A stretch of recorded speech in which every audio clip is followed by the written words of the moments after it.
Gusto mong kumuha ng bahay pero hindi enough yung sahod mo or hindi qualified yung iyong salary, no? Kasi nga 'di ba, pag kukuha ka ng bahay lalo na kung ito ay through pag-ibig financing or bank financing, merong required salary, no? Bakit? Kasi para sure na mababayaran talaga natin yung ating loans, no? Dami pa rin kasing hindi nakakaalam na pwede ang tinatawag nating co-borrower or yung magjo-joint income sa isang housing loan. So, ang dami pa rin hindi nakakaalam. No, itong video na to ginawa ko para at least ma-aware po ang lahat, no, na that's possible, ano, at nagagawa naman ng paraan. Okay, pwede nyo namang itanong sa mga real estate agent or real estate broker kung magkano yung required salary nung gusto nyong kunin na bahay.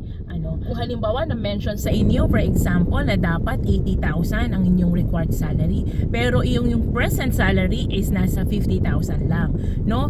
Pwede naman po tayo magkaroon ng co-borrower. Actually nga, ang pwede nating i-add is hanggang 2 co-borrower, no? Yun nga lang, dapat at least may mga developers tayo na nagre-require at least nasa minimum wage naman yung ating ano, or nasa 20,000 at least, no, yung kukunin natin na co-borrower, no. Example, ano, yun nga sabi ko kanina na nasa 50,000 lang yung sahod niyo pero ang required ay 80,000. Pwede tayong humanap, ano, ng ating co-borrower na sumasahod ng at least 30,000. Okay? So, ang gagawin lang naman natin is kukunin natin yung kanilang income documents. Ang allowed lang po as much as possible, no, kung bank financing ay ang iyong first degree, no, which is ang iyong asawa, kung ikaw ay married, anak, or magulang, or kapatid. Okay? Now, kung pag-ibig financing naman ang inyong i-avail, pwede po kahit po pinsan, in-laws ang inyong kunin na co-borrower. Okay? So, ang kailangan lang natin ay mag-submit kayo pareho ng inyong income documents, ano, proving, stating yung inyong monthly income. No, yun nga lang, hindi lahat ng nasa payslip natin ay kini-credit or ino-honor ho, no, doon sa ating required salary. Hindi lahat siya nagagamit natin. So, kaya mas maigi na may makakausap kayong real estate agent or broker, no, para magsasabi sa inyo kung ano lang yung mga inclusions or kung ano lang yung pwede nating gamitin doon sa inyong payslip, ano, like yung mga non-monetary allowance, hindi naman siya kasama. Pero yung mga fixed allowances, ano, na talagang monthly siyang nakukubra, ay maaari natin siyang isama. Overtime pay ay hindi rin siya included.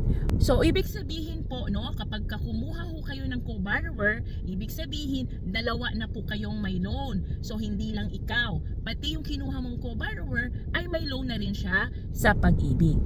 So, make sure na ang kukunin ninyong co-borrower ay may trabaho, ha.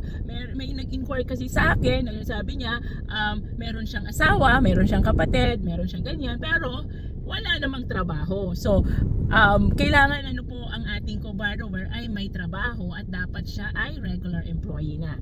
Sino-sino ba yung pwede nating kunin ng co-borrower? So, sa bank financing, first degree lang, okay? Asawa, anak, kapatid, magulang. Kapag naman pag-ibig financing, pwede kahit hindi malapit na kamag-anak. Okay? So, mas madali, no? Mas madali. Kapag pag-ibig financing, marami kang option, marami kang choices. Pero syempre, kailangan magpaalam kayo na kukunin yung co-borrower, ha? At least, kailangan din kasi siya pumirma doon sa contract at saka doon sa loan documents. Ayan. So, kung may karagdagan pa kayong katanungan about dito, no, please feel free lang to comment and also PM me, no, baka sakaling makatulong ako, no. So, again, ayan. So, malaki na yung chance nyo na magkabahay. So, pwede na tayo mag-co-borrower kung hindi man qualified yung salary natin. Ayan. So, thank you for watching. This is your Pinay Broker, Marisol Kalahati Castillo of MEC Homes Realty. Thank you!